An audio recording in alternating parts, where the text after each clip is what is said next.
სამი ძმის ზღაპარი. იყო და არა იყო რა, ღვთის უკეთესი რა იქნებოდა. იყო სამი ძმა, საშინლად ღარიბები და საწყლები.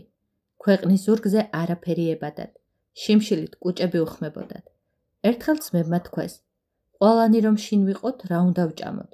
ავდგეთ, სხვადასხვა გზას დავადგეთ და ლუკმა პური მაინც ვიშოვოთო. მართლაც წავიდნენ სამუშაოდ. ცოტა რამ იშოვეს, მოიტანეს და დაიწყეს ცხოვრება.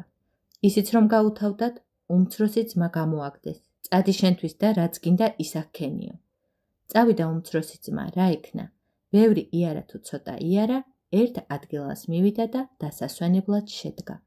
გაიხედა და ხედავს, მახლობლად გორა მოსჩანს და მის ქვეშ კიდევ ყაჩაღები დგანან.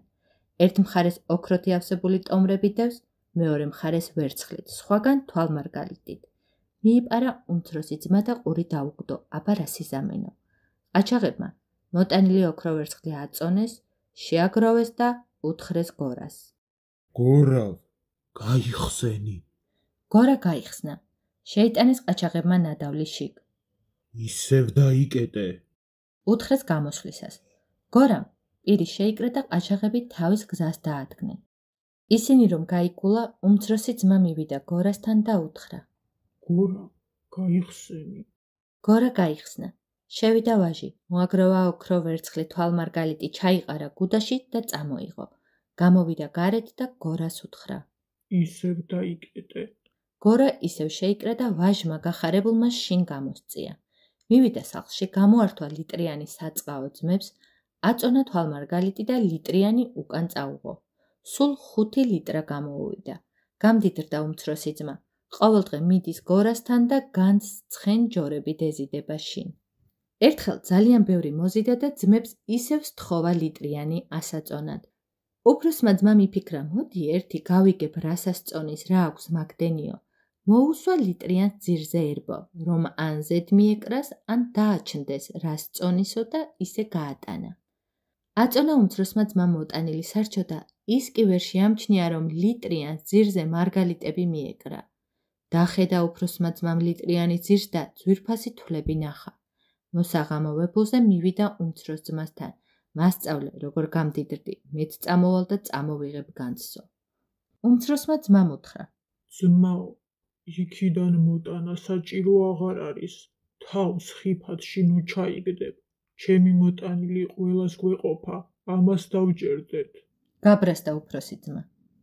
რას ამბობ? შენი გაყოფილი რად მინდა? მასწავლესად მივიდე. უმცროსმა ძმამ უთხრა. კარგი, წადი ამა და ამ ადგილას რომ ერთი გორაა.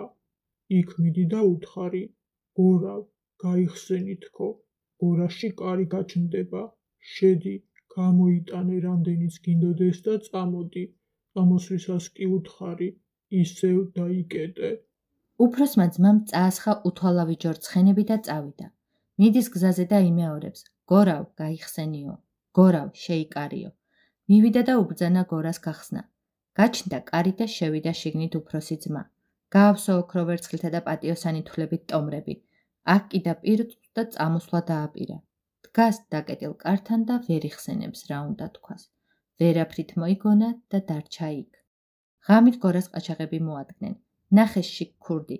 გაჭრეს ეს ძმა 4 და ყველა მხრიდან ოქრო ვერცხლი შემოუწყვეს. იფიქრეს პატრონი მოვა და დამარხვას რომ დაუპირებს 4 გაჭრილ მიცვალებულს ვიცნობთო. ელოდნენ ძმები უფროს ძმას, ელოდნენ და რომ აღარ გამოჩნდა, ადგა უმცროსი ძმა. წაასხა ჯორაქლემები და წავიდა. მივიდა გორასთან და დაიძახა. გორავ, გაიხსენი. გორა გაიხსნა. შევიდა შიგ და ნახა უფროსი ძმის გვამი. წამოიღო და წამოვიდა. მოვიდა შინ და შეუდგა დასაფლავების თადარიგს. წავიდა, ერთ ხარას 10 თუმანი მისცა. წამოიყვანა თვალებახვეული. ატარა დაბლანდულ გზებზე, სახლისთვის რომ ვეღარ მოეგნო. შეაკერინა ერთი დიდი ტყავის პერანგი. შიგ გაჭრილი ძმა ჩაადებინა და ისე დამარხა. დაბრუნდნენ ყაჩაღები გორასთან და ნახეს, მიცვალებული ვიღაცას წაუყვანია. აქეთ ეცნენ, იქით ეცნენ და კითხვა-კითხვით ხარას მიადგნენ.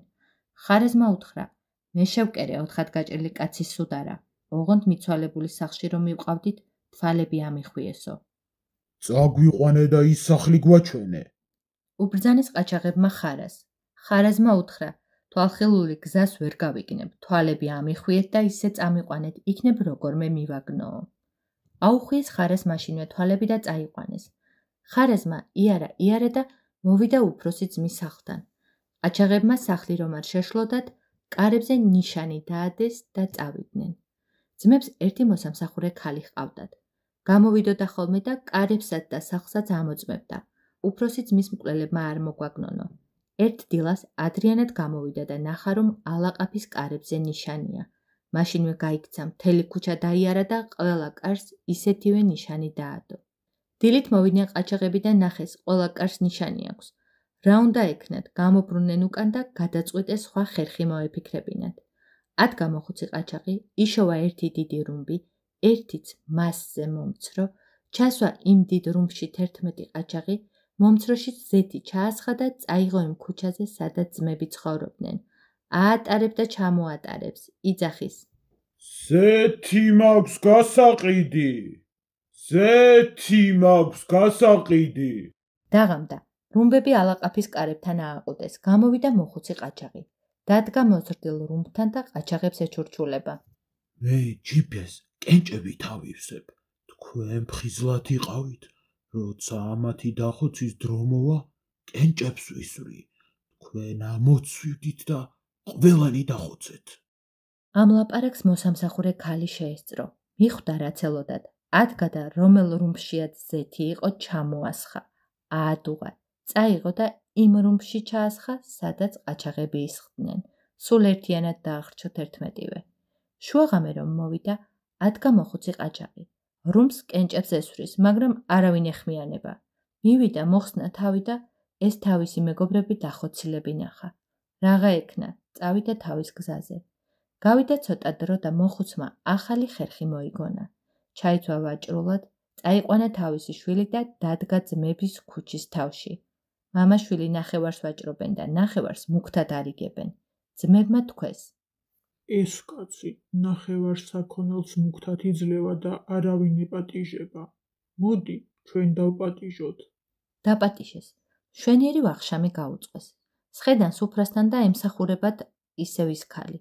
ყაჩაღს უნდა როგორმე მოიშოროს, მაგრამ ქალი არ შორდებათ. ზის და ტკბილად მღერის. ძმები სუფრასთან უიარაღოდ არიან. ყაჩაღები კი აბჯარასხმულების ხედან. მოხუცმა ყაჩაღმა ძმებს უთხრა.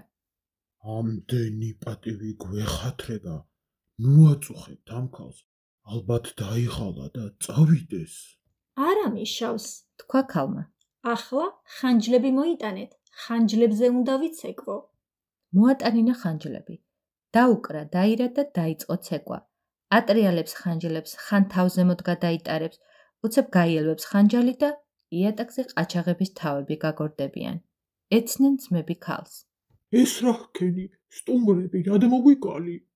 არა უშავს, უთხრა ქალმა. ღირსნი იყვნენ. და მოუყვა ყველაფერს, რასაც ძმები ხედავდნენ და ვერ იგებდნენ. ესმოდათ და ვერ არჩევდნენ. ჭირი იქა, ხინი აქა, კატო იქა, ქვილი აქა, ელასა, მელასა, ჭიქა მეკიდა ყელასა, თქმელსა და გამგონებელსაც ჯვარი გვეწეროს ყველასა.